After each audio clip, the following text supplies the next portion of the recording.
जय हिंद दोस्तों। तो आज हम पढ़ेंगे linear dependency and linear independency. ठीक है, तो देखते हैं कि linear dependency and linear independency क्या होता है। ठीक है, तो इसके पहले मैंने बहुत सारा वीडियो मैट्रिसेस वाले यूनिट पर बना कर रखा है, जिसमें rank of matrices, determinants, matrix के बेसिक प्रॉपर्टीज मैंने बहुत डिटेल में बताई। अगर आपने उस वीडियो को नहीं देखा है तो डिस्क्रिप्शन बॉक्स में लिंक मिल जाएगा, उसे जरूर देखिए। और दूसरी बात ये कि अगर आप लोगों को बीएससी से रिलेटेड किसी भी टॉपिक पर वीडियो चाहिए तो जरूर कमेंट करें, मैं उस पर जरूर वीडियो बनाऊंगी। ठीक है, तो अभी हम स्टार्ट करते हैं linear dependency and linear independency. तो देखिए डेफिनेशन से इस बात को समझते हैं। A set of vectors v1 to vp, इसका फर्स्ट टर्म क्या है v1 है और लास्ट टर्म क्या है vp है। ठीक है, in Rn is said to be linear dependent if the vector equation x1 v1 plus x2 v2 dot dot dot xp vp equals to 0। ये जो जीरो है ना, ये जो जीरो इक्वल्स टू जो जीरो हो रहा है, यही मेन रोल करता है लीनियर डिपेंडेंट बताने में और लीनियर इंडिपेंडेंट बताने में। ठीक है, has only the trivial solution. ये जो ट्रिवियल सॉल्यूशन है, अभी ट्रिवियल सॉल्यूशन बहुत बच्चे तो पढ़ लेते हैं कि ट्रिवियल सॉल्यूशन, यूनिक सॉल्यूशन, लेकिन ट्रिवियल सॉल्यूशन और यूनिक सॉल्यूशन का मतलब ही नहीं पता होता है कि क्या होता है। तो ट्रिवियल सॉल्यूशन वैसा सॉल्यूशन होता है जो इक्वल्स टू में हमें जीरो दे दे। ठीक है, जिसका इक्वल्स टू में जीरो हो जाए, वो वैसा टाइप का जो सॉल्यूशन होता है वो ट्रिवियल सॉल्यूशन। अच्छा, आप यूनिक वर्ड से क्या समझते हैं? मतलब कि कोई सिंगल, कोई एक, अगर किसी के सॉल्यूशन का वैल्यू 1 आ रहा है, 2 आ रहा है, माइनस में आ रहा है, पॉजिटिव आ रहा है, नेगेटिव आ रहा है, तो वो उसका एक ही सॉल्यूशन हो रहा है। जब वो एक सॉल्यूशन हो रहा है तो वो क्या हो जाएगा? यूनिक सॉल्यूशन हो जाएगा। लेकिन किसी भी इक्वेशन का जब वैल्यू जीरो आ रहा है, किसी भी इक्वेशन का जो वैल्यू है वो जीरो आएगा, तो हो सकता है कि 2 से 3 इक्वेशन का वैल्यू जीरो हो जाए, 3 से 4 इक्वेशन का वैल्यू जीरो हो जाए। तो जो जीरो वाला सॉल्यूशन का वैल्यूज है उसे हम क्या कहते हैं? ट्रिवियल सॉल्यूशन कहते हैं। ठीक है, the set v1 and vp is said to be linear dependent if c1 dot dot dot cp not all zero। अब ये जो c1 है, c2 है, cp है, ये क्या है? जीरो नहीं होना चाहिए। ठीक है, तो कंसेप्ट को हम क्वेश्चन से समझते हैं कि कैसे करते हैं। और दूसरी बात ये कि क्वेश्चन में हम लोगों को ये पूछा जाएगा कि टेस्ट द लीनियर डिपेंडेंसी और linear independency and solve the question. Okay, तो लीनियर डिपेंडेंट क्या होता है, लीनियर इंडिपेंडेंट क्या होता है? जब मैं लीनियर इंडिपेंडेंट पढ़ाऊंगी, क्वेश्चन बताऊंगी तो उसका डेफिनेशन देख लेंगे, लेकिन अभी लीनियर डिपेंडेंट का क्वेश्चन देखते हैं। ठीक है, तो स्टार्ट करते हैं। तो हम स्टार्ट करते हैं इस क्वेश्चन से कि हमारा एग्जाम्पल है। और देखिए सबसे जरूरी बात, तो ये हमारा 3 वेक्टर दिया गया है, वेक्टर दिया गया है x1, x2 एंड x3। ठीक, अब ये जो तीनों वेक्टर है, मैंने लीनियर इंडिपेंडेंसी में क्या बताया आप लोगों को कि सॉल्यूशन जो होना चाहिए वो ट्रिवियल सॉल्यूशन होना चाहिए।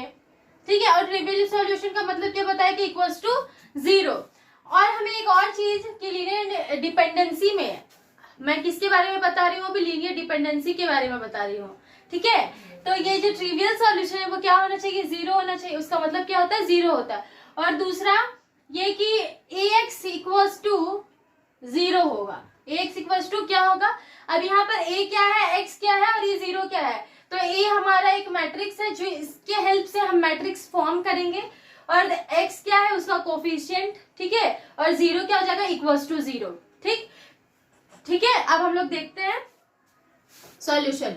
तो हम क्या मानते हैं कि λ1, λ2 and λ3 be a scalar vector. ठीक है, बी स्केलर वेक्टर। अब हम इसे क्या इक्वेशन फॉर्म करेंगे? λ1 x1 plus λ2 x2 plus λ3 x3 equals to 0। ठीक है, अब नेक्स्ट लाइन में अब देखिए जो ये x1 है, x1 क्या है हमारा? ये कोफिशिएंट दिया गया है, ये वेक्टर दिया गया है। x2 के लिए इस वाले वेक्टर को और x3 के लिए इस वाले वेक्टर को हम अप्लाई करते हैं, तो हमारा इक्वेशन क्या बनेगा? λ1 1,1,1। ठीक है, सिर्फ सिंपली पुट कर देना है, सारे वैल्यूज को क्या करना है? इस पे पुट कर देना है, और देखिए फिर हम इक्वेशन फॉर्म करेंगे। तो λ3 के लिए क्या हो जाएगा? हमारा x3 वेक्टर क्या है? 1, 4 एंड 7। ठीक, इक्वल्स टू 0। अब इससे 3 इक्वेशन फॉर्म होगा। अब 3 इक्वेशन कैसे फॉर्म होगा? देखिए इस वाले को इस वाले के साथ पहले मल्टीप्लाई करते हैं, क्या बनेगा? λ1 फिर इस वाले को इस वाले के साथ मल्टीप्लाई करेंगे, क्या बनेगा लेमडा 2, फिर क्या बनेगा यहाँ पर लेमडा 3 इक्वल्स टू 0। ठीक है, अब नेक्स्ट स्टेप में इस लेमडा 1 को इस वाले के साथ मल्टीप्लाई करेंगे, क्या होगा लेमडा 1 प्लस इस लेमडा 2 को किसके साथ मल्टीप्लाई करेंगे सेकेंड वाले के साथ, तो 2 लेमडा 2 प्लस 4 लेमडा 3, 4 लेमडा 3, ठीक है, इक्वल्स टू 0। अब नेक्स्ट इक्वेशन क्या बनेगा, लेमडा 1 किसके साथ मल्टीप्लाई होगा, इस 1 के साथ होगा, तो लेमडा 1 प्लस लेमडा 2 इंटू 3 यानी कि 3 लेमडा 2 प्लस क्या हो जाएगा 3 लेमडा मतलब 7 लेमडा 3, क्या हो गया 7 लेमडा 3 इक्वल्स टू 0। ठीक है, अब ये हमारा क्या बन गया, इक्वेशन बन गया, ये हमारा क्या बन गया इक्वेशन फॉर्म हो गया। अब क्या करेंगे कि ये जो हमारा इक्वेशन फॉर्म हुआ है इसमें हम मैट्रिसेस बनाएंगे, इससे हम क्या करेंगे एक मैट्रिसेस बनाएंगे। तो हमारा मैट्रिसेस क्या फॉर्म होगा देखिए 1 1 1 1 2 4 1, सॉरी यहाँ पर 4 है ना, तो यहाँ पर क्या हो जाएगा 4 हो जाएगा 4 7। ठीक है, ये हमारा पहला मैट्रिसेस बन गया। और ये देखिए हमारा कोफिशिएंट क्या है यहाँ पे लेमडा 1 लेमडा 2 लेमडा 3, तो हमारा एक्स वाला मैट्रिक्स क्या बन जाएगा लेमडा 1 लेमडा 2 और लेमडा 3। ठीक है, अब इक्वल्स टू क्या है सब में 0 है, तो हम यहाँ पर सिंपली क्या कर देंगे 0 लिख देंगे। ठीक है, यहाँ पे क्या करेंगे 0 लिखेंगे। और एक जरूरी बात कि हम क्या करते हैं कि इसका रैंक फाइंड करते हैं, हम इसका क्या करेंगे रैंक फाइंड करेंगे। जब हम क्या करेंगे इसका रैंक फाइंड करेंगे, ठीक है, रैंक फाइंड करने के लिए आप चाहे तो ऑगमेंटेड मैट्रिक्स बना करके भी रैंक फाइंड कर सकते हैं और सिंपली भी रैंक फाइंड कर सकते हैं, उससे कोई फर्क नहीं पड़ेगा। क्यों फर्क नहीं पड़ेगा, क्योंकि ये जो हमारा 0 0 0 0 दिया हुआ है इससे इसमें कोई चेंजेस नहीं आएगा। फिर आगे हम लोगों को लीनियर इक्वेशन पढ़ना है जिसमें homogeneous linear equation non homogeneous linear equation पढ़ेंगे। तो नॉन होमोजीनियस लीनियर इक्वेशन में आप लोगों को ऑगमेंटेड मैट्रिक्स बनाना होगा, तब उसका रैंक फाइंड करना पड़ेगा। उसके लिए भी कुछ कंडीशंस है, मैं आगे आप लोगों को पढ़ाऊंगी। ठीक है, तो 1 ये हमारा क्या मैट्रिक्स बन गया ए बन गया, ये क्या हो गया एक्स हो गया और ये क्या हो गया हमारा 0। देखिए ये वाला फॉर्म आ गया। ठीक है, अब क्या करना है सिंपली हमें इसका रैंक को फाइंड करना है। ठीक है, तो अब हम इसका रैंक फाइंड करते हैं और रैंक किससे फाइंड करेंगे, सिंपली मैंने बताया था आप लोगों को इक्लॉन फॉर्म। आप लोगों ने मेरी पिछली वीडियो देखी होगी तो उसमें मैंने आप लोगों को इक्लॉन फॉर्म पढ़ाया था। इक्लॉन फॉर्म के हेल्प से हम आसानी से इसे सॉल्व कर सकते हैं। तो स्टार्ट करते हैं। देखिए अब हम यहाँ तक कि यहाँ पे मैट्रिक्स फॉर्म हो गया हमारा क्वेश्चन क्या था कि हमें लीनियर डिपेंडेंसी चेक करना है और उसके बाद क्वेश्चन को सॉल्व करना है। तो ये जो हमारा लीनियर डिपेंडेंसी है ये हमारा पहले क्या बन गया मैट्रिसेस बन गया, जिसका मैट्रिक्स का नाम ए है, इसका नाम एक्स है और ये इक्वल्स टू 0। अब हम क्या करेंगे सिंपली इसे सॉल्व करेंगे, इसका रैंक फाइंड करेंगे। तो मैंने इक्लॉन फॉर्म पढ़ाया था आप लोगों को। सबसे पहले इस वाले एलिमेंट को 0 बनाना होगा हमें। तो इस वाले एलिमेंट को 0 बनाने के लिए क्या करेंगे R3 माइनस R1 कर सकते हैं। देखिए R3 माइनस R1 कर सकते हैं और फिर नेक्स्ट स्टेप में ये R2 के लिए पे R2 माइनस R1 करते हैं, R2 माइनस R1। ओके, हमारा क्या कौन सा मैट्रिक्स फॉर्म होगा 1 1 1। कैसा फर्स्ट वाले पे तो रो में कोई चेंजेस नहीं आएगा। अब R2 और R3, तो R2 के लिए पहले देखते हैं R2 में क्या है R2 माइनस R1। 1 माइनस 1 क्या हो जाएगा 0, 2 माइनस 1 क्या हो जाएगा 1, फिर क्या हो जाएगा 3 माइनस 1 क्या हो जाएगा 2 हो जाएगा। ठीक है, अब R3 माइनस R1 ये 1 माइनस 1 0, 4 माइनस 1 3, 7 माइनस 1 क्या हो गया 6 हो गया। ठीक है, ये हमारा क्या हो गया पहला मैट्रिक्स फॉर्म हो गया। अब देखिए ये दोनों एलिमेंट हमारा क्या 0 हो गया। अब नेक्स्ट स्टेप में हम क्या करेंगे इस वाले एलिमेंट को 0 बनाएंगे। तो अब नेक्स्ट स्टेप में हम क्या करेंगे इस वाले एलिमेंट को हम क्या करेंगे 0 करेंगे। तो इस वाले एलिमेंट को जब 0 करते हैं तो इसके लिए क्या करना होगा, देखिए हमें R3 का एलिमेंट को 0 करना है।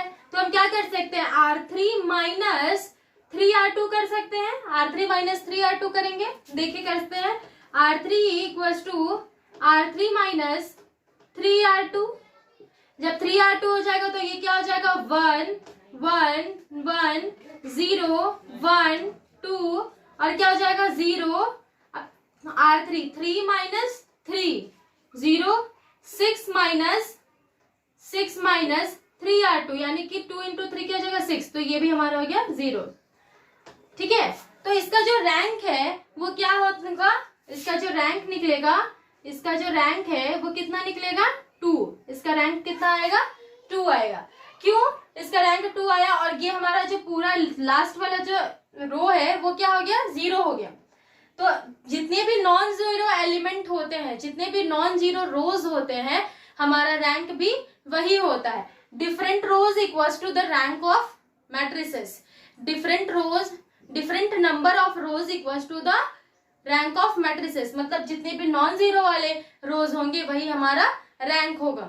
ठीक है, तो इसका रैंक कितना आया 2 आ गया। देखिए कि जब मैंने इसका रैंक फाइंड कर लिया, ठीक है, अभी हमारा एलिमेंट जो लास्ट वाला रो है वो 0 हो गया, तो हम क्या करेंगे, ये ए के साथ, ये हमारा मैट्रिसेस क्या है ए है, और इसके साथ ये जो एक्स है इसको हम इक्वेशन बनाएंगे, सिंपली मल्टीप्लाई करते चलेंगे। तो क्या होगा देखिए 1 इंटू लेमडा 1 क्या हो जाएगा lambda 1 plus lambda 2 plus lambda 3 equals to 0। Second वाले में क्या हो जाएगा 1 प्लस, अभी ये लेमडा 1 के लिए 0 है, अब क्या हो जाएगा 1 इंटू लेमडा 2 यानी कि lambda 2 plus plus 2 lambda 3, 2 lambda 3 equals to 0। और लेमडा 3 वाले में तो कोई भी कॉलम नहीं है, तो ये हमारा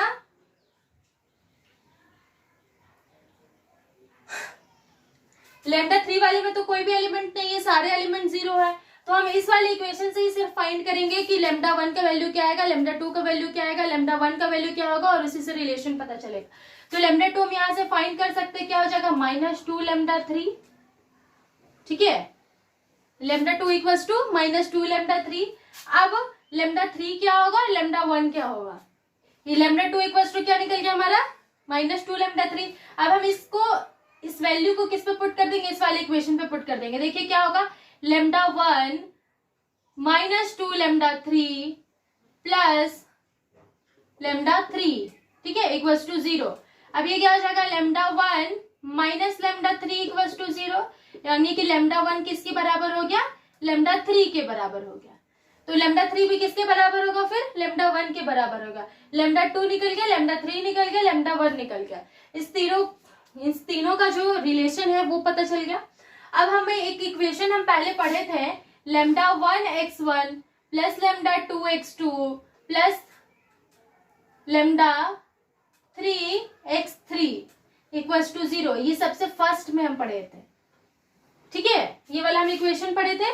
और ये हमारा क्या हो जाएगा लेमडा 2 लेमडा 1 लेमडा 3, ठीक है, लेमडा 1 लेमडा 2 और लेमडा 3 का वैल्यू निकल गया।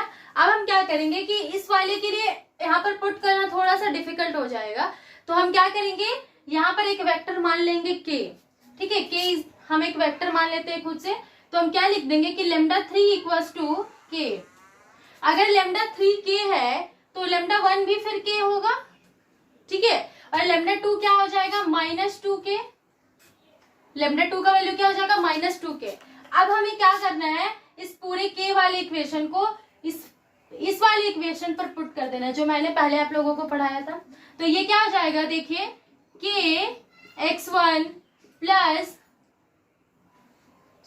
-2k प्लस kx3, ठीक है, ये क्या हो जाएगा देखिए k इंटू x1, लेमडा 1 और लेमडा 3 का वैल्यू क्या है k है, तो k इंटू x1, फिर लेमडा 2 के लिए क्या है -2k, तो -2k x2 plus k x3 equals to क्या हो गया 0 हो गया। अब k तो मैंने खुद से माना था, ये कोफिशिएंट था, इसको हटा देंगे, हमारा सिंपली रिलेशन क्या बनेगा x1 -2x2 प्लस x3, और यहाँ पर लिखेंगे दिस इज लीनियर डिपेंडेंट।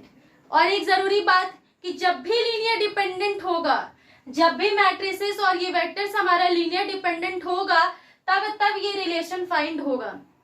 अगर लीनियर इंडिपेंडेंट हो जाता है, अगर ये इक्वेशन लीनियर इंडिपेंडेंट हो जाता है, तो हमारा ये लेमडा 1 लेमडा 2 और लेमडा 3 तीनों का वैल्यू क्या आ जाएगा 0 आ जाएगा। मैं आप लोगों को आगे पढ़ाती हूँ कि वो कैसे होगा।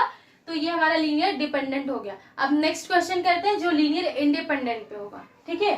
अब हम पढ़ेंगे लीनियर इंडिपेंडेंट। तो लीनियर इंडिपेंडेंट क्या होता है, थोड़ा सा डेफिनेशन देखते हैं और फिर हम एग्जांपल से समझेंगे कि लीनियर इंडिपेंडेंट क्या होता है। ठीक है, a set of R n vectors x dot dot dot dot dot up to r will be linear independent if k1 x1 plus k2 x2 dot dot dot k r x r। अब ये k r और x r क्या है, k1 x1 क्या है, ये जो x1 x2 मैंने इससे पहले आप लोगों को पढ़ाया कि x1 x2 क्या है, ये भी हमारा k जो है वेक्टर है कि k क्या है, x1 क्या है, x2 क्या है, dot dot dot dot dot जो जितना भी।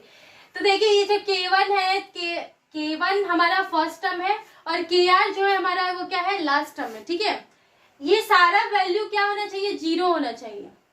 यानी कि ये जो हमारा कोफिशिएंट था, हमारा जो वेक्टर k था, लैम्डा था, जो पहले हमने पढ़ा, वो सबका जो कोफिशिएंट का वैल्यू क्या होना चाहिए, 0 होना चाहिए।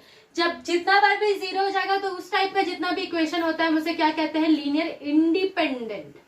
लीनियर इंडिपेंडेंट, ठीक है, यानी कि ये 0 हो गया, कुछ नहीं है तो क्या है, 0 है। ठीक है, तो दोस्त लोग देखिए ये हमारा क्वेश्चन है। ठीक है, ये हमारा क्या है, वेक्टर x1 है, x2 है और x3। ठीक है, ये हमारा वेक्टर क्या है, x1 है, x2 है और x3 है। हमें क्या चेक करना है, लीनियर डिपेंडेंसी और लीनियर इंडिपेंडेंसी। बताना है कि ये लीनियर डिपेंडेंट है और लीनियर इंडिपेंडेंट है।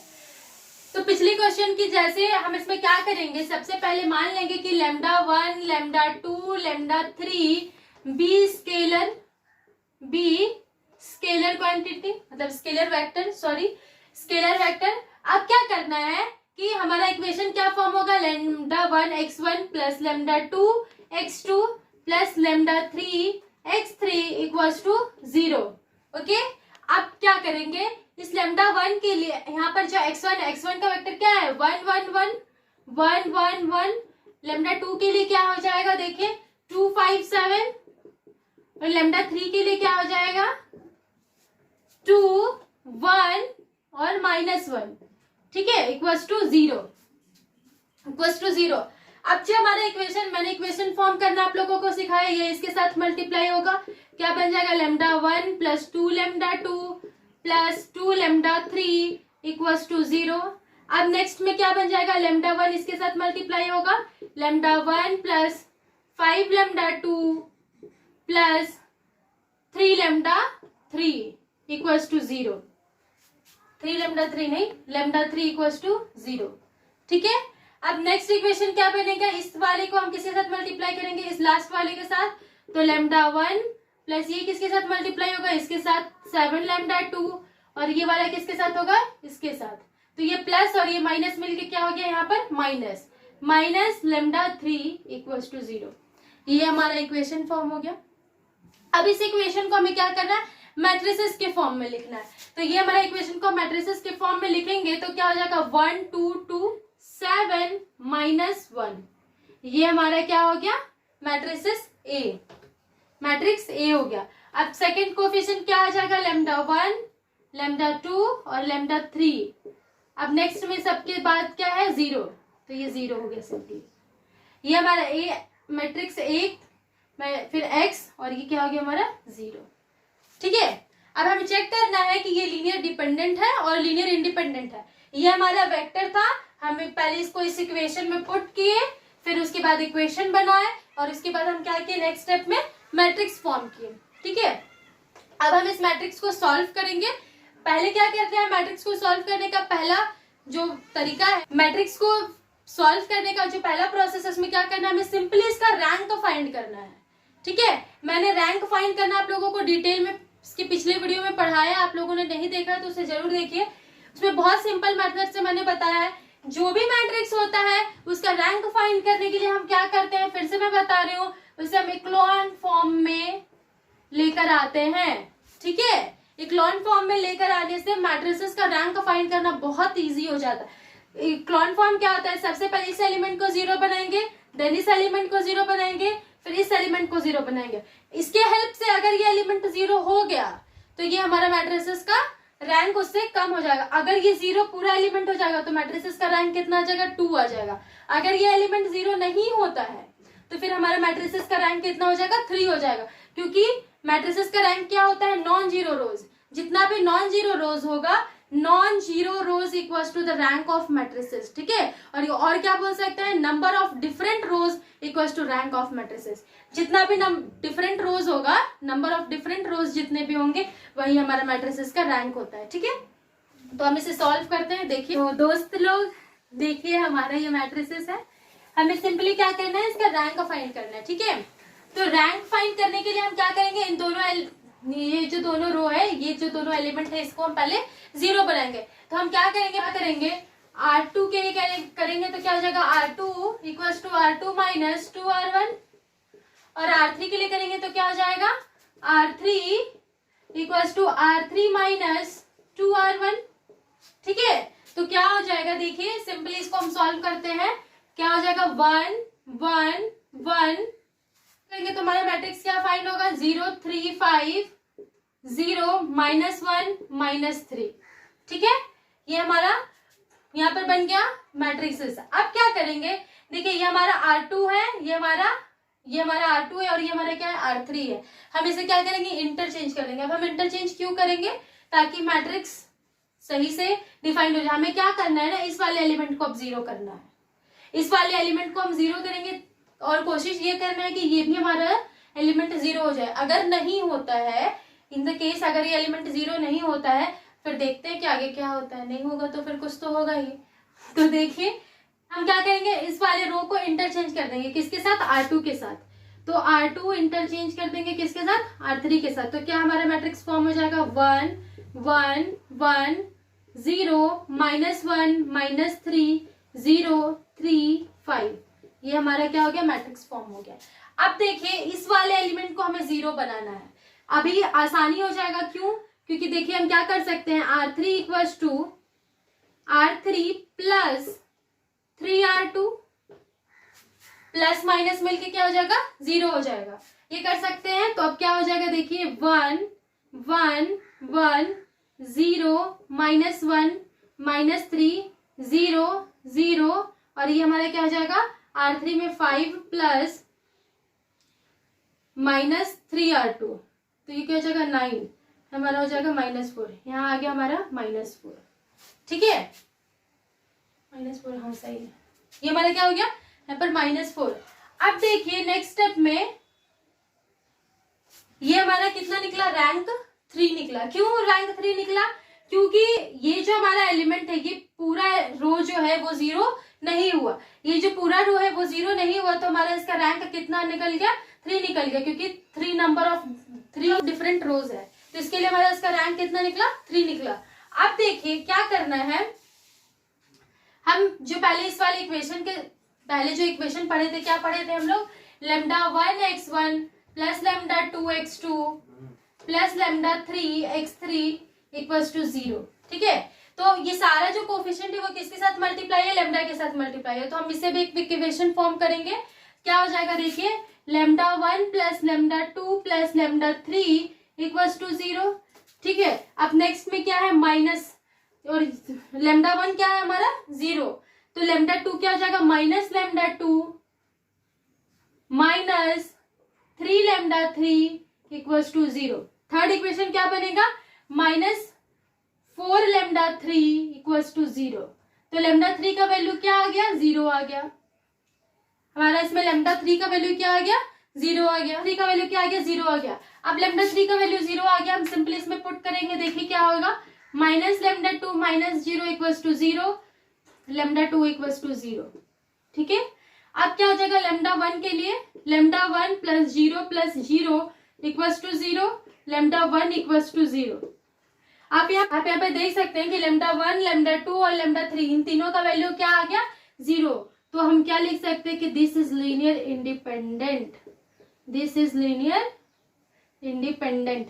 जब कोफिशिएंट का वैल्यू 0 आ जाए तो हम उस तरीके के इक्वेशन को, उस तरीके के वेक्टर को हम क्या कहते हैं, लीनियर इंडिपेंडेंट कहते हैं, ठीक है। तो मिलते हैं नेक्स्ट वीडियो में एक नए टॉपिक के साथ, जिसमें मैं आप लोगों को लीनियर इक्वेशन पढ़ाऊंगी, non homogeneous, homogeneous linear equation क्या होता है, इक्वेशन कंसिस्टेंट कब होता है। तो आप लोग प्लीज उसे देखिए, सपोर्ट कीजिए। Thank you.